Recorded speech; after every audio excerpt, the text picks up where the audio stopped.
Salam bahagia, Namo Buddhaya.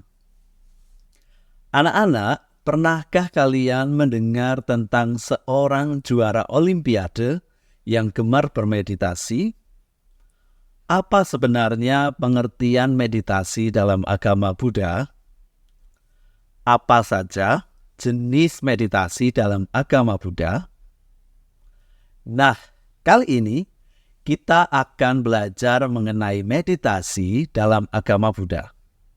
Sudah siap belajar? Yuk, mari kita mulai pembelajaran ini bersama saya, Pak Suyanto.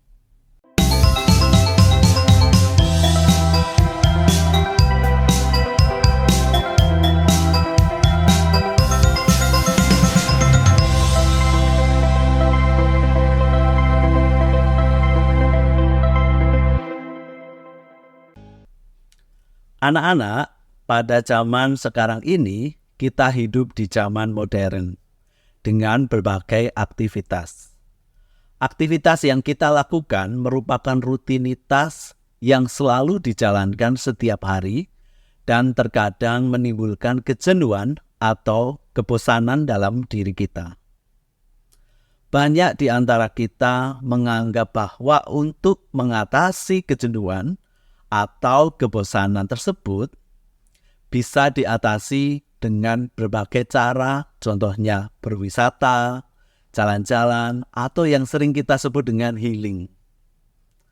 Selain menimbulkan kejenuhan atau kebosanan, sebenarnya rutinitas yang kita lakukan juga dapat menimbulkan perasaan batin kita yang kosong dan jauh dari kebahagiaan.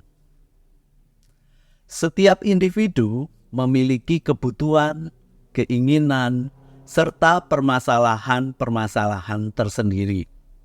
Termasuk kita juga memiliki kebutuhan dan permasalahan kita sendiri. Oleh karena itu, kita perlu menyikapi hal tersebut dengan bijak, tenang, dan seimbang atau UPK. Sehingga permasalahan yang kita hadapi dapat kita selesaikan dengan baik. Sang Buddha mengajarkan kepada kita bahwa segala sesuatu yang kita alami dan kita hadapi adalah bersifat netral.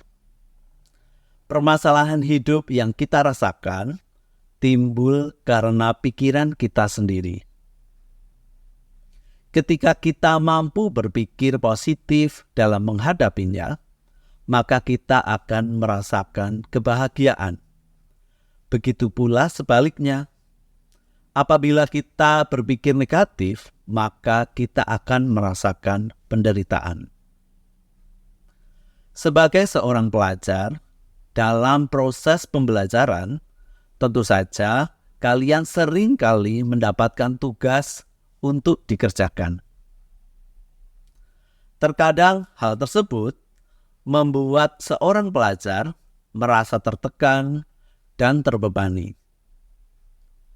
Belum lagi ditambah dengan masalah yang dihadapi dalam kehidupan sehari-hari, seperti masalah belajar, masalah keluarga, kemudian masalah finansial, atau masalah pergaulan.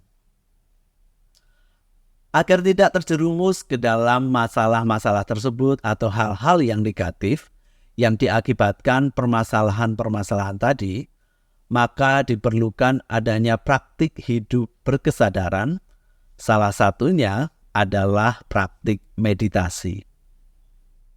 Anak-anak, ketika kita melakukan puja bakti di wihara, tentu kita tidak akan terlewat yang namanya praktik bermeditasi.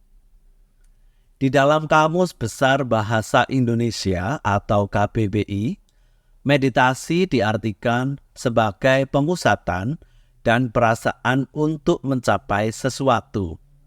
Sedangkan dalam bahasa Pali, meditasi disebut juga dengan bhawana, yang berarti pengembangan. Dalam hal ini adalah pengembangan batin. Istilah lain yang memiliki arti yang sama dan corak pemakaian istilah yang sama adalah samadhi, yang berarti pemusatan pikiran pada suatu objek. Meditasi dalam agama Buddha bukanlah meditasi yang bertujuan untuk memperoleh kekuatan-kekuatan atau kesaktian. Namun, meditasi dalam agama Buddha yang diajarkan oleh Sang Buddha pada hakikatnya adalah untuk ketenangan batin dan juga melenyapkan kekotoran batin yang ada di dalam diri kita. Meditasi merupakan proses penuh mengenali diri sendiri. Selain itu, meditasi dapat dikatakan sebagai usaha melatih konsentrasi dengan menggunakan objek. Meditasi memiliki banyak sekali manfaat. Sebagai seorang pelajar, tentu saja kalian pernah mengalami permasalahan dalam mengingat suatu materi pelajaran.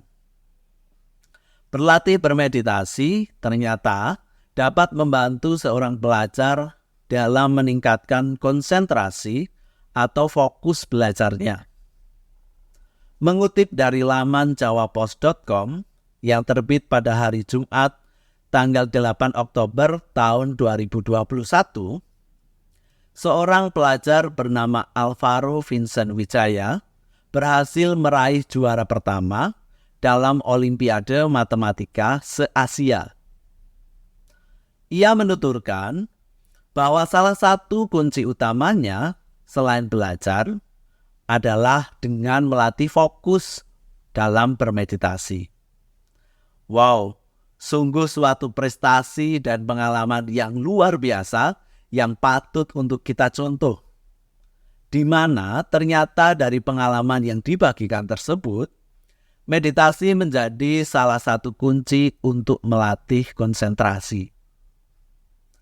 Terdapat dua jenis meditasi dalam agama Buddha atau yang sering disebut dengan bawana, yaitu samatha bawana dan vipassana bawana. Apa itu samatha bawana dan vipassana bawana tersebut? Di antara kedua jenis meditasi tersebut, mana coba yang pernah kalian praktikkan? Nah, anak-anak, kedua jenis meditasi tersebut akan kita bahas dalam video berikutnya ya. Anak-anak, berdasarkan materi yang telah kita bahas tadi, dapat kita ambil simpulan bahwa permasalahan hidup yang kita alami berasal dari pikiran kita sendiri. Kita harus senantiasa berpikir positif dalam menghadapi permasalahan hidup. Salah satu cara untuk mengatasi permasalahan hidup adalah dengan praktik hidup berkesadaran. Salah satunya adalah meditasi.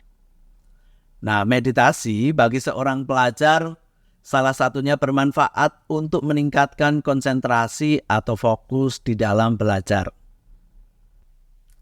Nah, anak-anak, bagaimana? Apakah kalian sudah memahami tentang apa itu meditasi dalam agama Buddha? Jika belum, kalian dapat menyimak kembali video ini atau mencari penjelasan materi dari berbagai sumber untuk menambah wawasan kalian mengenai meditasi dalam agama Buddha.